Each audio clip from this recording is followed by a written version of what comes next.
Greater Warangal 56వ division పుట్టిగుట్టలో 14 లక్షల వ్యయంతో నూతనంగా నిర్మించిన బస్తీ దవాఖానను ప్రభుత్వ చీఫ్ విప్ దాస్యం వినయ్ భాస్కర్, ఎమ్మెల్యే ఆరూరి రమేష్, నగర మేయర్ గుండు సుధారాణి ప్రారంభించారు. ఈ సందర్భంగా ఆసుపత్రి ఆవరణంలో మాజీ రాష్ట్రపతి దివంగత ఏపీజే అబ్దుల్ కలాం విగ్రహాన్ని ఆవిష్కరించారు. అనంతరం 40 లక్షలతో కోమటిపల్లి మెయిన్ రోడ్ నుండి శివసాయి ట్రస్ట్ వరకు నిర్మించనున్న రోడ్డు పనులకు శంకుస్థాపన చేశారు. ఈ సందర్భంగా ఎమ్మెల్యే మాట్లాడుతూ పేదలకు వారి బస్తీలోని ప్రభుత్వ వైద్య సేవలు అందించేందుకు రాష్ట్ర ప్రభుత్వం బస్తీ దవాఖానను ఏర్పాటు చేస్తోందని తెలిపారు. బస్తీ దవాఖానాల ద్వారా మంచి వైద్యంతో పాటు పైసా ఖర్చు లేకుండా నాణ్యమైన వైద్యం అందుతోందని పేర్కొన్నారు. ప్రజలకు మెరుగైన వైద్యం కోసం పేద ప్రజలకు ఇంటి వద్దనే ఉచిత వైద్యం అందించాలనే సంకల్పంతో ముఖ్యమంత్రి కేసీఆర్ గారు బస్తీ దవాఖానాలు ఏర్పాటు చేయడం జరిగిందని వెల్లడించారు. ఈ కార్యక్రమంలో కార్పొరేటర్ సిరంగి సునీల్ కుమార్, జక్కుల రజిత వెంకటేశ్వర్లు, గూగులోతు దివ్యరాణి, రాజు నాయక్, సంఘాల విక్టరీ బాబు, ఇతర ప్రజాప్రతినిధులు, నాయకులు, కార్యకర్తలు, స్థానికులు తదితరులు పాల్గొన్నారు.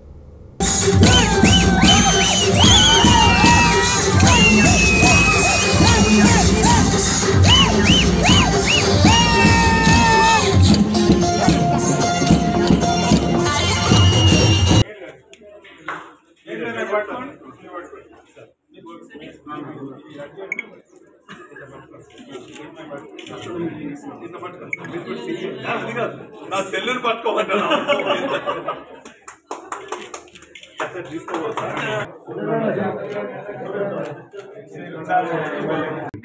గారికి, వైద్య సిబ్బందికి ఈనాటి కార్యక్రమానికి ముఖ్య అతిథిగా విచ్చేసి ఎట్లుండే తెలంగాణ వచ్చిన తర్వాత ప్రజల కష్టాలు ఏ తీరుగా తీర్చిందో చాలా వివరంగా చెప్పారు.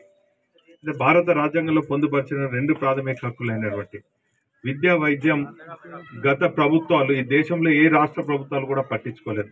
కానీ తెలంగాణ రాష్ట్రం ఏర్పడిన తర్వాత గౌరవ ముఖ్యమంత్రి కేసీఆర్ గారు ఈ 2 ప్రాథమిక హక్కులైనటువంటి విద్యా, వైద్యం పైన ప్రత్యేక శ్రద్ధ పెట్టి తెలంగాణ రాష్ట్రం ఏర్పడిన తర్వాత ఒకవైపు సంక్షేమ కార్యక్రమాలు, మరోవైపు అభివృద్ధి కార్యక్రమాలతో పాటు భారత రాజ్యాంగంలో ప్రాథమిక హక్కులైనటువంటి 2 వీటిపైన ప్రత్యేక శ్రద్ధ పెట్టి ఈరోజు మరి బ్రహ్మాండంగా చూస్తున్నాం. మల్టీ స్పెషల్ హాస్పిటల్ హైదరాబాద్ తర్వాత హైదరాబాద్ కన్నా గొప్పగా ఇక్కడ నిర్మాణం జరుగుతుంది. అతి త్వరలో వైద్య సేవలు అందించడానికి 1,1200 కోట్లతోని బ్రహ్మాండంగా హాస్పిటల్ నిర్మాణం చేసుకుంటున్నాం. మరి అక్కడ ఉన్నటువంటి మల్టీ స్పెషల్తో పాటు బస్తీలు ఉన్నటువంటి వారందరికీ కూడా మరి వైద్య సేవలు అందియాలని చెప్పి బస్తీ దవాఖానాలు కూడా ఏర్పాటు చేసడం జరుగుతుంది. సహకారంతో మరి సంబంధిత మేయర్ల, మంత్రుల సహకారంతో అనేక నిధులు ఈ నియోజకవర్గంలో విలీనమైన గ్రామాలకు తీసుకొచ్చినాం. దాంట్లో భాగంగా మిషన్ కాకతీయలో మీ అరక సాయికుంటకు 21,50,000 వెచ్చించడం జరిగింది. జీడబ్ల్యూఎంసీ జనరల్ ఫండ్ నుండి సీసీ రోడ్లు మరియు సైడ్ డ్రైన్ల నిర్మాణానికి 50 కోట్ల పైచిలకు ఖర్చు చేయడం జరిగింది. కూడా నిధుల నుండి గోపాల్పూర్ నుండి అనంత సాగర్ వరకు మన దాదాపు 8 కోట్ల పైచిలకుతో బ్రహ్మాండమైన తార్ రోడ్ వేసుకోవడం జరిగింది. మరి ఈ రోజు బస్తీ దవాఖానకు 14 లక్షలు వెచ్చించుకోవడం జరిగింది. మరి పాఠశాల అభివృద్ధి కోసం 28,63,000 వెచ్చించుకోవడం జరిగింది.